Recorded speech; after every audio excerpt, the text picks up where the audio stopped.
Federal government set to adopt strategic roadmap in transforming Nigeria's livestock value chain.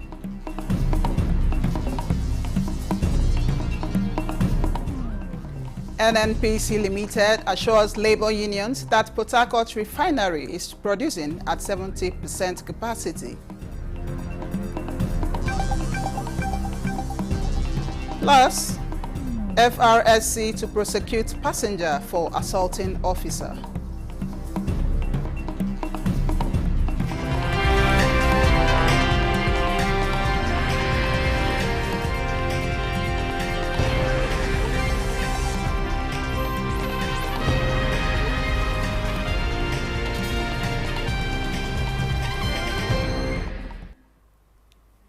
Hello and welcome. This is the news desk at 6 on Nta News 24. We are live in Abuja. I am Chinenye Nwoye.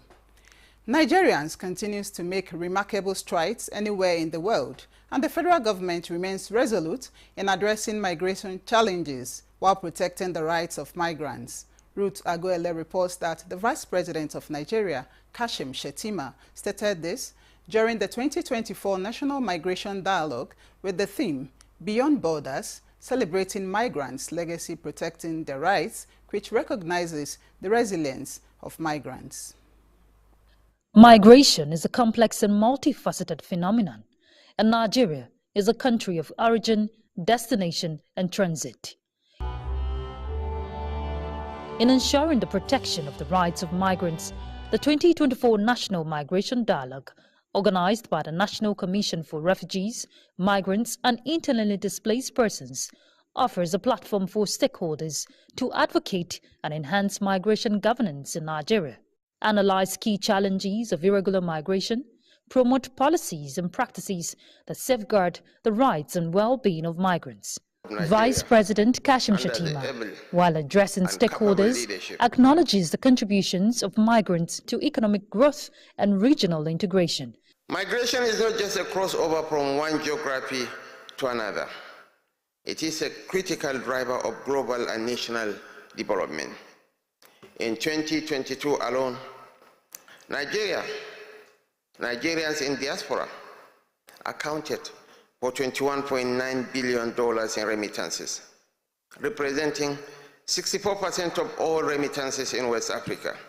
Our migrants have become global ambassadors, excelling in fields such as technology, medicine, sports, and the creative arts, underscoring the transformative potential of our people across the world.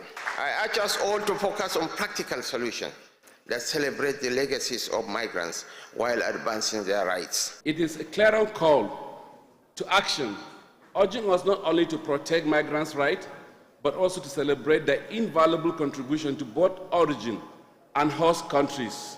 As Nigeria assumes the chairmanship of the Euro-African Dialogue on Migration and Development, the REPAT process in 2025, we are uniquely positioned to highlight the invaluable contribution of African migrants to global development. We have supported the development and implementation of Nigeria's national migration policy, and since then, the federal government of Nigeria has made commendable progress in its implementation. Nigeria knows very well this, having incredible, resilient, but also incredible, smart diaspora living all around the world. These jobs are needed. How do we make it possible for them to go legally and then join us in contributing to the development of the economy? As the dialogue continues with the theme, Beyond Borders, Celebrating Migrants' Legacy, Protecting Their Rights, stakeholders commit to foster collaborations and leverage youth migration for national development, while promoting an inclusive society and enhance pathways for safe and orderly migration for all. In Abuja, Ruth Agoele, Nta News. Key international observation missions to Ghana have issued their preliminary reports on the conduct of the country's general elections. While the various missions agreed that the conduct of the elections complied significantly with international framework for elections, they regretted isolated case of violence leading to the death of a voter in the Upper Volta region. Kelvin Ebonuaye reports.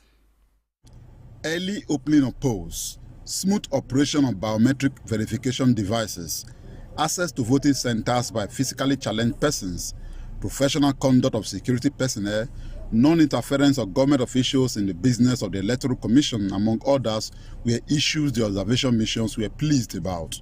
However, the low percentage of women as candidates for the presidential and parliamentary positions, inaccessibility to the collation centers by the media, and lack of transparency in the campaign financing framework, which skewed the process against smaller political parties and independent candidates, are areas the observation missions want a reform in future elections in Ghana. Ghana remains the beacon of democracy and the home of Pan-Africanism, as it upholds the values set by our forefathers in putting the country and people first. The mission commends high sense of professionalism and patriotism exhibited by polling staff, the security agents, and electorate, who collectively played their part in ensuring the transparent and peaceful conduct of the 2024 general election. Even though these are preliminary reports by the various observation missions, while awaiting the final document at a later date, these verdicts reflect a measure of satisfaction with the process by international observers. In Accra, Kelvin Ebonuaye, NTA News. The Court of Appeal 2024 Justices Annual Conference is underway in Abuja. The conference, with the theme Judicial Introspection, is an avenue for stock-taking on the role of the Intermediate Court in justice delivery in Nigeria. Dele Atumbi of our Judiciary Desk reports. The conference is the convergence of the major stakeholders in the justice sector to build the public confidence in the judiciary and its decisions. The ever-evolving nature of the judicial landscape demands that it engages in regular self-reflection, evaluation, and strategic planning. This conference therefore offers a unique opportunity for introspection, knowledge sharing, and growth among the stakeholders in the justice sector. In the maintenance of the rule of law, justices occupy a position of paramount importance in the administration of justice, with their decisions exerting a profound impact on individuals, communities, and society at large. It calls on us to reflect, not only as judicial officers, but also as the unified judiciary navigating the complexities of modern justice delivery. The Nigerian judiciary has a long and proud history of dispensing justice without fear or favor, affection, or ill will. As we aspire to enhance the administration of justice, we recognize the importance of collaboration and synergy among stakeholders. The image of the judiciary in the eyes of members of the public is equally one of the concerns of the conference with the advent of social media. This technological shift has also generated a range of challenges for the judiciary, including the management of online reputation, cyberbullying, and harassment of judicial officers over judicial decisions. We gather today to celebrate our achievements, recognize your sacrifices, and recommit yourselves to supporting your efforts in the pursuit of justice. It is the belief of the body of benchers that the effect of introspection will help everyone to freely and sincerely identify areas of improvement, patterns to be rebuilt, and areas that need changes. As a body, you have every reason to be proud of yourselves. Our judges are the equals, even the superiors of the judges of other nations. For Nigeria to overcome its challenges, the judiciary must lead with compassion and integrity. We must have an efficient judiciary manned by judges who conduct proceedings with fairness and integrity in all their dealings. Stakeholders in the justice sector equally canvass the need for the National Judicial Council to be protective of judicial officers rather than being a weapon of punishment. In Abuja, Dele Atumbi, NTA News. The federal government says the days of lamentations over what is perceived as inadequate policies and programs to guide development of the livestock industry are over. Minister of Livestock Development, Idi Mukhtar stated this at a two-day strategic consultative session with stakeholders on sustainable livestock development in Abuja. Yusuf Jika reports. These are stakeholders drawn from various components of livestock industry from across the country to chart a way forward that will guarantee sustainable growth and development of the livestock industry. The session also seeks to harmonize key policies, strategies, research insights and reports to shape a comprehensive roadmap for transforming Nigeria's livestock industry. The Minister of Livestock Development, Idi Mukhtar Maha, acknowledges the resolve to further engage key players in the upstream, midstream and downstream of livestock chains in the implementation of the ministry's activities. We desire precise, pinpoint recommendations that can provide favorable outcomes when implemented. We have selected key themes such as animal health and breeding, livestock entrepreneurship value chains, feed and fodder, grazing reserve development, conflict resolution, and cross-cutting issues of discourse during the meeting. Participants lauded the foresight of the ministry in championing the course of the meeting, describing it as a round peg in the round hall. I see a form of harmonization of all opinions for the purpose of growing the livestock industry. See how can we achieve success in this sector. The engagement is also to further reaffirm federal government's pragmatic resolve to transform the livestock industry into a formal sector of the economy. In Abuja, Yusuf Jika, Nta News. Executive Vice President Downstream NNPC Limited, Isiaku Abdullahi, has again reaffirmed to NLC and TUC that the Port Harcourt refinery has been producing refined products, including diesel and kerosene, operating at approximately 70% capacity since 26 November when it was restreamed. Isiaku Abdullahi added that as critical representatives of the people, it is essential to take the Nigeria Labour Congress to site to see firsthand how the plant is up and running and trucking out of products on a daily basis. He said Pengasin and Nupeng have been part of the entire process. Joe Ajero, NLC president, applauded the efforts. No doubt, we want to confirm to you, leaders, that the plant is up and running as we speak. Since the last time, about 2 weeks, that it has started. That is a farm, that is a truth. These folks here are doing a great job, and we keep track on them, bumper to bumper, telling them that you guys, you must get to the finishing line. Products are being taken and moved to tanks. Then, at the other end, our day tanks there with our products, we ensure that they are loaded out. We can see that it is working. I don't know, I will be more confident to say that when I move around. The capacity is working now, but it's going to work tomorrow and next tomorrow. And still part of the process. Because we quite understand that as a part of the engineering process, it is not magic and not miracle as we say in light.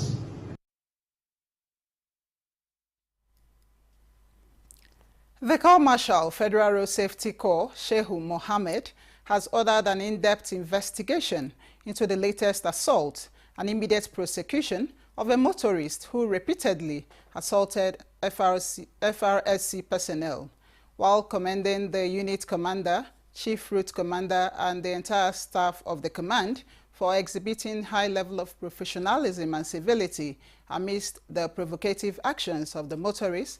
The Corps Marshal charged the public to always channel their grievances through proper administrative processes or take appropriate legal actions rather than taking laws into their hands. He assured that justice will not only be served, but done speedily so as to serve as a deterrent to other violent road users.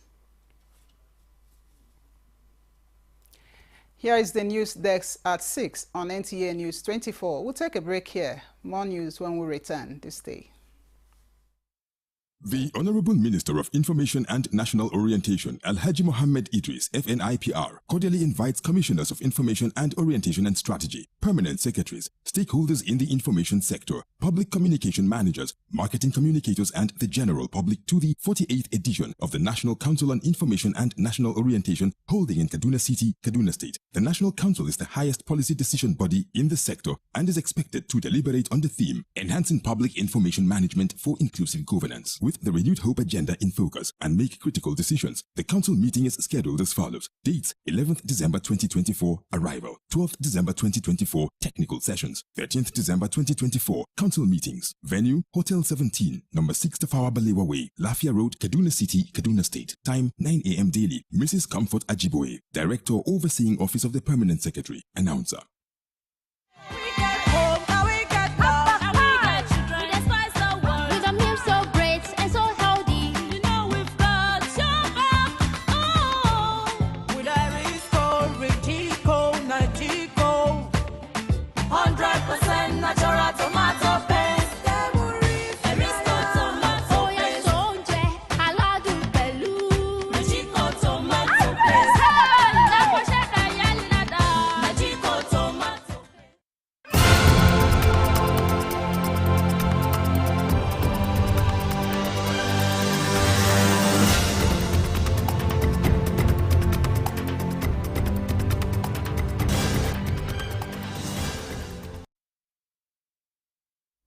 Many thanks for staying on. A group of federal lawmakers from the 5 southeastern states, the leadership of the Ohaneze Youth Movement, and chairmen of political parties from the southeast have commended President Tinubu over the recomposition of the Southeast Development Commission Board. In a joint statement, the Southeast stakeholders described the rejig of the Southeast Development Commission Board as a welcome development.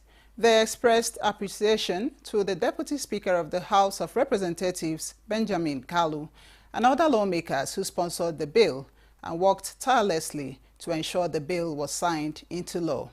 The lawmakers urged the Southeast Development Commission Board nominees, when confirmed, to work diligently to realize the mandate of the Commission, which is to promote regional development.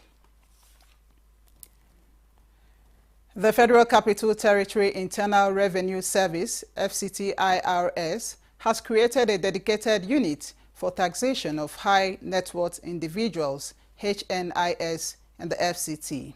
A statement by the acting executive chairman of the service, Michael Ango, indicates that the unit will focus on the assessment and collection of income and other taxes, as well as oversee compliance and enforcement of tax obligations by HNIS in the FCT.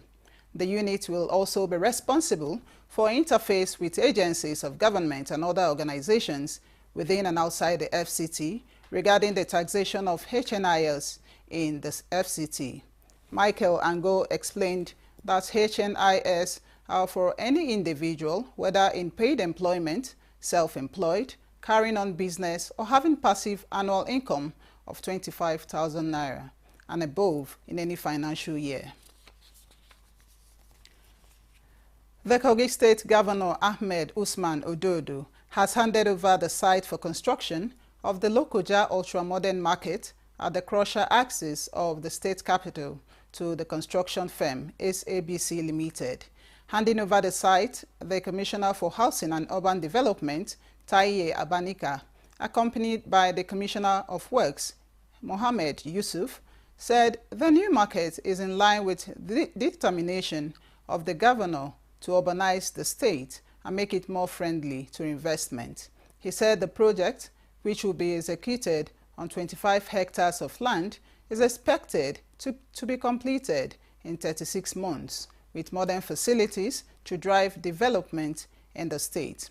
The Commissioner of Works, Engineer Mohammed Yusuf, charged the company to do quality job by adhering strictly to the drawings and specifications as contained in the Bill of Quantity, warning that the government will not condone any substandard job. Also speaking on the project, the Kogi State Commissioner for Information and Communications, Kingsley Fangu, said the project is the last leg of the Lokoja Urban Renewal Project, assuring residents that the administration of Ahmed Usman Ododo is committed to ensuring that Lokoja looks like a 21st century state capital. As part of efforts to boost development and address major challenges confronting the local populace in Kebbi State, the Governor, Nasir Idris, is engaging stakeholders across its 21 local government areas. Correspondent Abdul Jalil Mohammed Bawa reports that the meetings started from Gwandu local government area. The statewide engagement of stakeholders, which include traditional and religious leaders, as well as party faithfuls from across the 21 local government areas, aims to ensure that the benefit of democracy reach the grassroots level.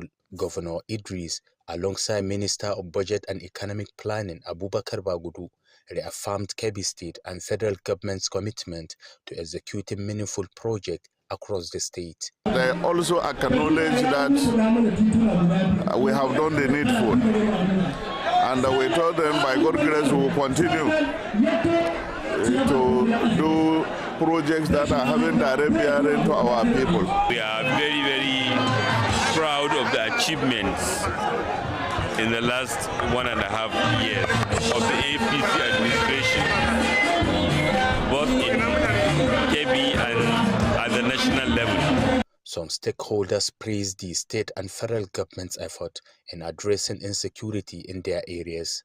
We appeal for the rehabilitation of Natini, Bulma, Makela Road. Some former governors, APC National Organizing Secretary, senators, and House of Representative members from the state were also in support of the meeting and its agenda. In Birnin Kebbi, Abdul Jalil Mohammed Bawa, Nta News.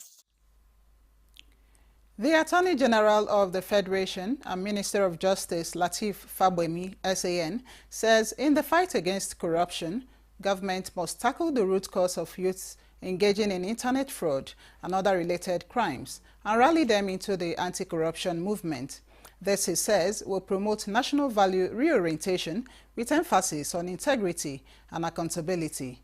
He made the submission at the 2024 Anti-Corruption Day celebration put together by the Interagency Tax Team in collaboration with other partners. Haman Jabani reports. The United Nations General Assembly adopted the United Nations Convention Against Corruption on the 31st October 2003 and designated it on 9 December as the International Anti-Corruption Day to raise awareness on corruption and its negative effects. It emphasizes the need to critically review and evaluate both country-specific and global initiatives to combat corruption to measure progress. The Interagency Tax Team has 2009 jointly commemorated the International Anti-Corruption Day. This year's theme, Youth Against Corruption, Shaping Tomorrow's Integrity, focuses on youth engagement in the fight against corruption and the implementation of International Anti-Corruption Strategy 2022 to 2026. I wish to emphasize that not as key roles for youths in the fight against corruption, the NACS Action Plan has identified pillars, policies, and structures that need to be strengthened. Education is the key that unlocks this potential.